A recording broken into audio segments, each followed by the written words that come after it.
ಪ್ರಿಯರೇ, ವಿಜಯ್ಸ್ ಇಂಗ್ಲಿಷ್ಗೆ ನಿಮಗೆ ಮತ್ತೊಮ್ಮೆ ಸ್ವಾಗತ. ಈಗ ನೀವು ವಾಕ್ಯ ರಚನೆ ಕಲಿಯುವ ಹಂತದಲ್ಲಿ ಇದ್ದೀರಾ. ಹಿಂದಿನ ವಿಡಿಯೋಗಳಲ್ಲಿ ಸಾದಾ ವಾಕ್ಯಗಳನ್ನು ಮಾಡುವುದು ಮತ್ತು ಪ್ರಶ್ನೆಗಳನ್ನು ಹೇಗೆ ಮಾಡಬೇಕು ಅನ್ನೋದನ್ನು ನೀವು ಕಲ್ತಿದ್ದೀರಾ. ಈಗ ಈ ವಿಡಿಯೋದಲ್ಲಿ ಮೊದಲ ಹಂತದ ಪ್ರಶ್ನೆಗಳಿಗೆ ಉತ್ತರಗಳನ್ನು ಹೇಗೆ ಬರಿಬೇಕು ಅನ್ನೋದನ್ನು, ಅಥವಾ ಯಾರಾದರೂ ಪ್ರಶ್ನೆಗಳನ್ನು ಕೇಳಿದಾಗ ಅದಕ್ಕೆ ಸರಿಯಾದ ರೀತಿಯಲ್ಲಿ ಉತ್ತರವನ್ನು ಹೇಗೆ ಹೇಳಬೇಕು ಅನ್ನೋದನ್ನು ಕಲಿತೀರಾ. ಪ್ರಶ್ನೆಗಳಿಗೆ ಸರಿಯಾದ ಉತ್ತರಗಳನ್ನು ಕಲಿದೇ ಹೋದಾಗ ಹೇಗೆ ತಪ್ಪು ಮಾಡ್ತಾರೆ ಅಂತ ನೋಡಿ. ವೇರ್ ಡಿಡ್ ಯು ಗೋ ಅನ್ನುವ ಪ್ರಶ್ನೆಗೆ I did go to school ಅಂತ ಉತ್ತರ ಕೊಡಬಹುದು. ವೇರ್ ಡಸ್ ಹಿ ವರ್ಕ್ ಅನ್ನುವ ಪ್ರಶ್ನೆಗೆ he does work at a bank ಅಂತ ಹೇಳಬಹುದು. ಇವು ತಪ್ಪು. ಇವುಗಳನ್ನು ಸರಿಯಾದ ರೀತಿಯಲ್ಲಿ ಹೇಳುವುದು ಹೇಗೆ ಅನ್ನೋದನ್ನು ನೀವು ಈ ವಿಡಿಯೋದಲ್ಲಿ ಚೆನ್ನಾಗಿ ಕಲಿತೀರಾ. ಕಲಿಯೋದಷ್ಟೇ ಅಲ್ಲ, ನೀವು ಇನ್ನೊಬ್ಬರಿಗೆ ಕಲಿಸ್ತೀರ ಕೂಡ. ಅಷ್ಟು ಚೆನ್ನಾಗಿ ಅರ್ಥ ಆಗುತ್ತೆ. What is earth? ಭೂಮಿ ಏನು? Earth is a planet. ಭೂಮಿ ಒಂದು ಗ್ರಹ. ನೋಡಿ, ಇಲ್ಲಿ ಪ್ರಶ್ನೆಯಲ್ಲಿ ಈಸ್ ಇದೆ, ಅದಕ್ಕೆ ಉತ್ತರದಲ್ಲಿ ಕೂಡ ಈಸ್ ಬಂತು. How is the earth? ಭೂಮಿ ಹೇಗಿದೆ? The earth is spherical. ಭೂಮಿ ಗೋಳವಾಗಿದೆ. Who was Jawaharlal Nehru? ಇದನ್ನ ವಾಟ್ ವಾಸ್ ಜವಾಹರ್ಲಾಲ್ ನೆಹರು ಅಂತ ಕೂಡ ಕೇಳಬಹುದು. ಜವಾಹರ್ಲಾಲ್ ನೆಹರು ಯಾರು, ಅಥವಾ ಜವಾಹರ್ಲಾಲ್ ನೆಹರು ಏನಾಗಿದ್ದರು? ನೋಡಿ, ಇಲ್ಲಿ ವಾಸ್ ಇದೆ, ಯಾಕಂದ್ರೆ ಅವರೀಗ ಬದುಕಿಲ್ಲ. Jawaharlal Nehru was the prime minister of India. ಪ್ರಶ್ನೆಯಲ್ಲಿ ವಾಸ್ ಬಂದಿರೋದ್ರಿಂದ ಉತ್ತರದಲ್ಲಿ ಕೂಡ ವಾಸ್ ಬರಬೇಕು. ಜವಾಹರ್ಲಾಲ್ ನೆಹರು ಭಾರತದ ಪ್ರೈಮ್ ಮಿನಿಸ್ಟರ್ ಆಗಿದ್ದರು. Where has Rani gone? Rani ಎಲ್ಲಿಗೆ ಹೋಗಿದ್ದಾಳೆ? ಇಲ್ಲಿ ಸಹಾಯಕ ಕ್ರಿಯಾಪದ ಹ್ಯಾಸ್ ಬಂದು ಗೋ ಇದರ V3 ಅಂದರೆ ಪಾಸ್ಟ್ ಪಾರ್ಟಿಸಿಪಲ್ ಗಾನ್ ಬಂದಿದೆ. ಅದಕ್ಕೆ ಉತ್ತರದಲ್ಲಿ ಕೂಡ ಹ್ಯಾಸ್ ಗಾನ್ ಬರಬೇಕು. Rani has gone to the market. Rani ಮಾರುಕಟ್ಟೆಗೆ ಹೋಗಿದ್ದಾಳೆ. Where were they last Sunday? ಕಳೆದ ಭಾನುವಾರ ಅವರು ಎಲ್ಲಿ ಇದ್ದರು? ಇಲ್ಲಿ ವರ್ ಅಂತಕ್ಕಂಥದ್ದು ಇದ್ದರು ಅಂತ ಸೂಚನೆ ಕೊಡುತ್ತೆ, ಅಂದ್ರೆ ಇದು ಪಾಸ್ಟ್ ಟೆನ್ಸ್. ಅದಕ್ಕಾಗಿ ನಿಮ್ಮ ಉತ್ತರದಲ್ಲಿ ಕೂಡ ವರ್ ಬರಬೇಕು. They were at Ballari last Sunday. ಕಳೆದ ಭಾನುವಾರ ಅವರು ಬಳ್ಳಾರಿಯಲ್ಲಿ ಇದ್ದರು. Where had Raj gone? Raj ಎಲ್ಲಿಗೆ ಹೋಗಿದ್ದನು? ಇಲ್ಲಿ ಹ್ಯಾಡ್ ಗಾನ್ ಬಂದಿದೆ, ಅದಕ್ಕೆ ಉತ್ತರದಲ್ಲಿ ಕೂಡ ಹ್ಯಾಡ್ ಗಾನೆ ಬರಬೇಕು. Raj had gone to Hampi. Raj ಹಂಪಿಗೆ ಹೋಗಿದ್ದನು ಅಂದ್ರೆ ವಾಪಸ್ ಬಂದಿದ್ದಾನೆ. How will you travel? ನೀನು ಹೇಗೆ ಪ್ರಯಾಣ ಮಾಡುವೆ? ಇಲ್ಲಿ ವಿಲ್ ಬಂದಿದೆ ಅಂದ್ರೆ ಉತ್ತರದಲ್ಲಿ ಕೂಡ ವಿಲ್ ಬರಬೇಕು. I will travel by train. ನಾನು ಟ್ರೈನ್ ಮುಖಾಂತರ ಪ್ರಯಾಣ ಮಾಡುವೆ. Where can I meet you? ನಾನು ನಿನ್ನನ್ನು ಎಲ್ಲಿ ಭೇಟಿ ಆಗಬಹುದು? ಇಲ್ಲಿ ಸಹಾಯಕ ಕ್ರಿಯಾಪದ ಕ್ಯಾನ್ ಬಂದಿದೆ, ಅದಕ್ಕೋಸ್ಕರ ಉತ್ತರದಲ್ಲಿ ಕೂಡ ಕ್ಯಾನ್ ಮೀಟ್ ಅಂತ ಬರಬೇಕು. ಅದಕ್ಕೋಸ್ಕರ you can meet me at my house. ನೀನು ನನ್ನ ಮನೆಯಲ್ಲಿ ನನ್ನನ್ನು ಭೇಟಿ ಆಗಬಹುದು. What should I do now? ಈಗ ನಾನು ಏನು ಮಾಡಬೇಕು? ಇಲ್ಲಿ ಸಹಾಯಕ ಕ್ರಿಯಾಪದ ಶುಡ್ ಬಂದಿದೆ, ಅದರ ಜೊತೆಯಲ್ಲಿ ಮೇನ್ ವರ್ಬ್ ಡೂ ಇದೆ. ಅದಕ್ಕೋಸ್ಕರ ಉತ್ತರದಲ್ಲಿ ಏನನ್ನು ಮಾಡಬೇಕು ಅಂತ ನಾನು ಹೇಳ್ತೀನೋ ಅದು ಅಲ್ಲಿ ಬರಬೇಕು. You should hide now. ನೀನು ಈಗ ಬಚ್ಚಿಟ್ಟುಕೊಳ್ಳಬೇಕು. How was the show? Show ಹೇಗಿತ್ತು?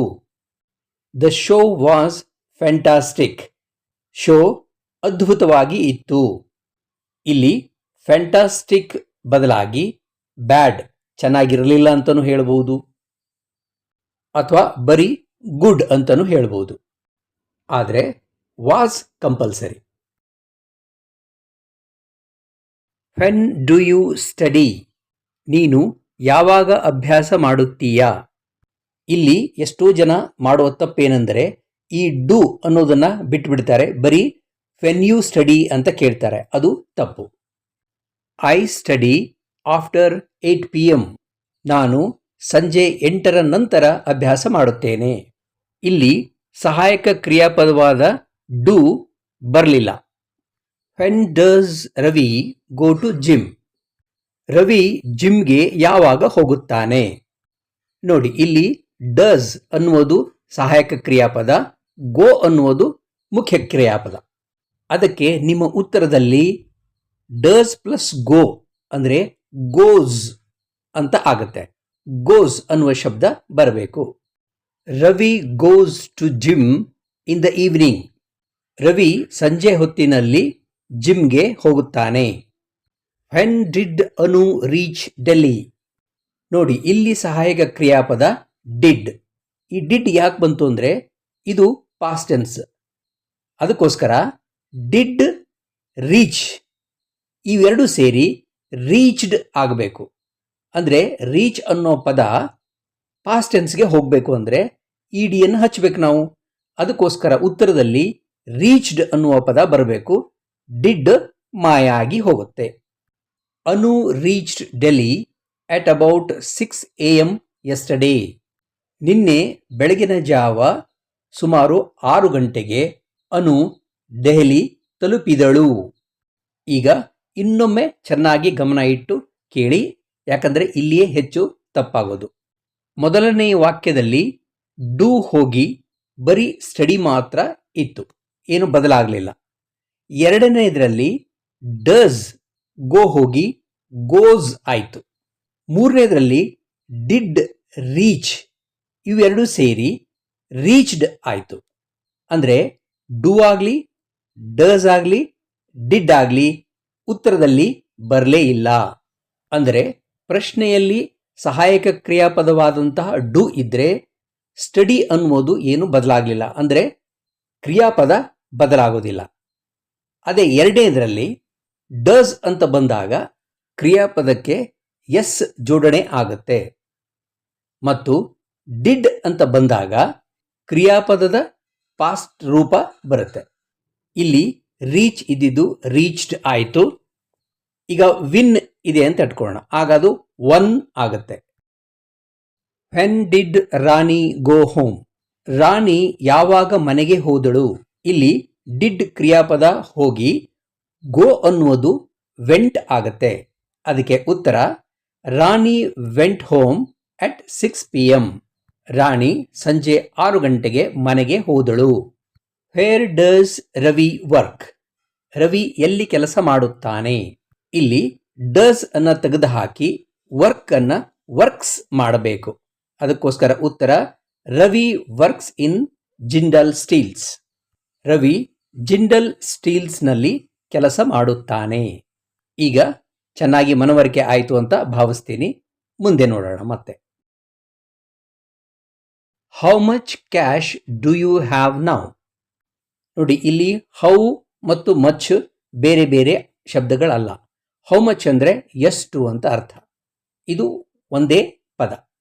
ಇದಕ್ಕೆ ಕ್ಯಾಶ್ ಕೂಡ ಸೇರಿದರೆ ಹೌ ಮಚ್ ಕ್ಯಾಶ್, ಎಷ್ಟು ಹಣ ಅಂತ. ಅದಾದ ಮೇಲೆ ಡು ಬಂತು, ಆಮೇಲೆ ಮುಂದೆ ಹ್ಯಾವ್ ಅಂತಿದೆಯಲ್ಲ, ಅಂದರೆ ಹೊಂದುವುದು, ಇರುವುದು ಅಂತ ಅರ್ಥ. ಈಗ ನಿನ್ನ ಬಳಿ ಎಷ್ಟು ಹಣ ಇದೆ? ಉತ್ತರದಲ್ಲಿ ಸಹಾಯಕ ಕ್ರಿಯಾಪದವಾಗಿರತಕ್ಕಂಥ ಡು ಬರೋದಿಲ್ಲ. ಅದಕ್ಕಾಗಿ ಉತ್ತರ I have 500 rupees with me now.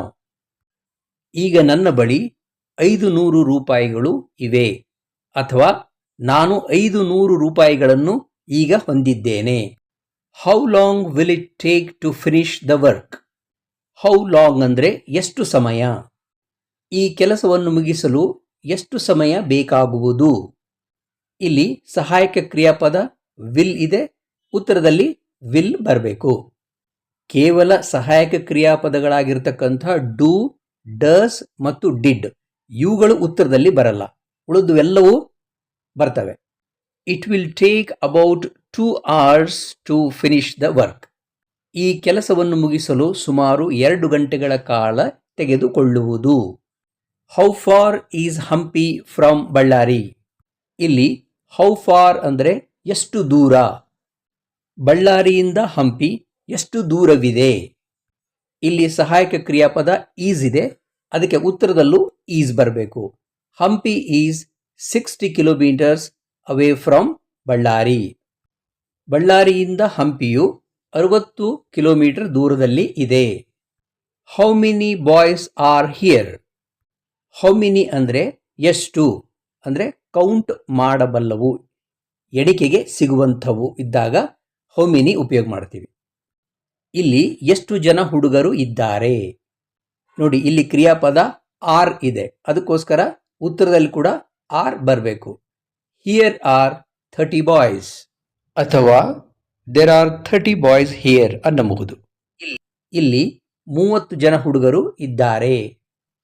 Whom did you meet? ನೀನು ಯಾರನ್ನು ಭೇಟಿಯಾದೆ? ನೋಡಿ, ಇಲ್ಲಿ ಸಹಾಯಕ ಕ್ರಿಯಾಪದ ಡಿಡ್ ಬಂದಿರೋದ್ರಿಂದ ಇದು ಉತ್ತರದಲ್ಲಿ ಬರಲ್ಲ. ಹಾಗಾದ್ರೆ ಉತ್ತರದಲ್ಲಿ ಏನಾಗಬೇಕು? ಮೀಟ್ ಅನ್ನುವ ಪದ ಇದರ ಪಾಸ್ಟ್ ಟೆನ್ಸ್ ಆಗಬೇಕು. ಇದರ ಪಾಸ್ಟ್ ಟೆನ್ಸ್ ಮೆಟ್. ಅದಕ್ಕಾಗಿ ನಿಮ್ಮ ಉತ್ತರ ಐ ಮೆಟ್ ದ ಸೆಕ್ರೆಟರಿ. ನಾನು ಸೆಕ್ರೆಟರಿಯನ್ನು ಭೇಟಿಯಾದೆ. Why are you sad? ನೀನು ಏಕೆ ದುಃಖದಿಂದ ಇರುವೆ?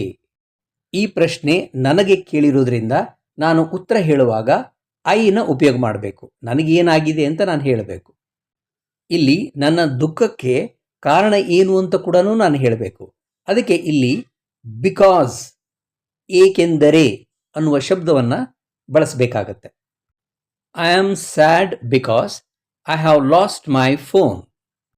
ನಾನು ದುಃಖತಪ್ತನಾಗಿದ್ದೇನೆ ಏಕೆಂದರೆ ನಾನು ನನ್ನ ಫೋನನ್ನು ಕಳೆದುಕೊಂಡಿದ್ದೇನೆ. Why is he weak? ಅವನು ಏಕೆ ನಿಶಕ್ತನಾಗಿದ್ದಾನೆ? He is weak because he eats less. ಅವನು ಅಶಕ್ತನಾಗಿದ್ದಾನೆ ಏಕೆಂದರೆ ಅವನು ಕಡಿಮೆ ತಿನ್ನುತ್ತಾನೆ. Why does Ravi go to gym? Ravi ಜಿಮ್ಗೆ ಏಕೆ ಹೋಗುತ್ತಾನೆ? Ravi goes to gym to lose weight. ನೋಡಿ, ಕೆಲವೊಮ್ಮೆ ಬಿಕಾಸ್ ಉಪಯೋಗ ಮಾಡದೇನೆ ಕೇವಲ ಟು ಅನ್ನುವುದನ್ನು ವರ್ಬನ ಮುಂದೆ ಇಟ್ಟು ಉತ್ತರವನ್ನು ಹೇಳಬಹುದು. ಟು ಲೂಸ್ ವೆಯ್ಟ್ ಅಂದರೆ ತೂಕವನ್ನು ಕಳೆದುಕೊಳ್ಳಲು ಅಂತ ಅರ್ಥ. ಅದಕ್ಕೋಸ್ಕರ Ravi goes to gym to lose weight. Ravi ತೂಕವನ್ನು ಕಡಿಮೆ ಮಾಡಿಕೊಳ್ಳಲು ಜಿಮ್ಗೆ ಹೋಗುತ್ತಾನೆ. Why have you called me? ನೀನು ನನ್ನನ್ನು ಏಕೆ ಕರೆದಿದ್ದೀಯಾ? I have called you to participate in the discussion. ಚರ್ಚೆಯಲ್ಲಿ ಭಾಗವಹಿಸಲು ನಾನು ನಿನ್ನನ್ನು ಕರೆದಿದ್ದೇನೆ. ಈಗ ಇಲ್ಲಿವರೆಗೂ ಹೇಳಿಕೊಟ್ಟಿದ್ದು ಚೆನ್ನಾಗಿ ನಿಮಗೆ ಅರ್ಥ ಆಗಿದೆ ಅಂತ ಭಾವಿಸ್ತೀನಿ. ಇದೇ ತರಹದ ವಿಡಿಯೋಗಳು ಇನ್ನಷ್ಟು ಬರುತ್ತೆ, ಅವುಗಳನ್ನು ನೋಡಿ ಚೆನ್ನಾಗಿ ಕಲ್ತ್ಕೊಳ್ಳಿ. ಸ್ಪೋಕನ್ ಇಂಗ್ಲಿಷ್ ತುಂಬ ಚೆನ್ನಾಗಿ ಬರುತ್ತೆ, ನಿಮಗೆ ಚೆನ್ನಾಗಿ ಮಾತನಾಡಬಹುದು.